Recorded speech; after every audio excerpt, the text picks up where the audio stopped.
Қане балалар, келесі екінші графиктің теңдеуін анықтайық. Так, екінші графикті қарасақ, балалар, мен жасылмен белгілейін. 5-тен бастап төмен қарай түсіп тоқтап қалдым. Енді айтайық. Бастапқы орны қанша? x0 тең 5 метр. Так, соңғы орны қанша?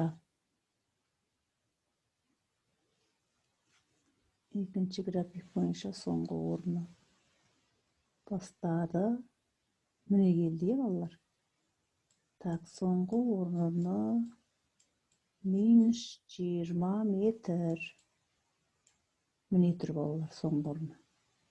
Тоқтап қалдық, келді. Так, уақытын көрейік. Бастапқы уақыты t0. 0. Так, соңғы тоқтаған кездегі уақытын көрейік тағы да бір, балалар. Так, міне. Уақыт мынау x координатасы. Міне 10 деп тұрса, яғни бір бөлігі нөрі аралық 5.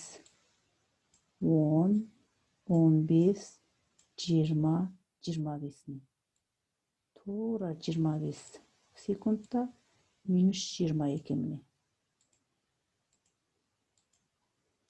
Так, сонда уақыт 25 деп жазып қоямыз, міне. Енді айта қойыңдар. Жылдамдықты табу үшін не істейміз? V тең болады. Бірден жазсақ, минус 20 соңғы орыннан бастапқыны азайтып, 25-тен азайтамын бастапқы уақытты. 25. Сонда 25, минус 25, минус 1 метр секунд шықты, метріне. Минус деген таңба шықты, балалар, не қарайық? Расында қандай?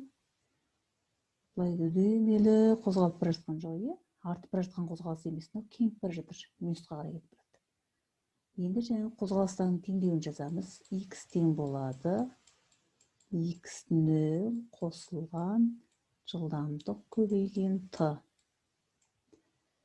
Енді орнына қояйық. X тең болады. x0 қанша болды? 5, 5 нөлде плюс пен мына жердегі минус қайтеді? Минус болады. Бір көбейтілген t.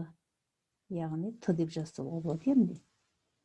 Міне, балалар, бұл бізде, мына берілген бізде, міне, мына екінші графиктің теңдеуі деп айтамыз, міне. Міне. Сондықтан, балалар, біз график арқылы дене қозғалысының теңдеуін анықтау үшін, біріншіден, балалар, біз не істейді екенбіз?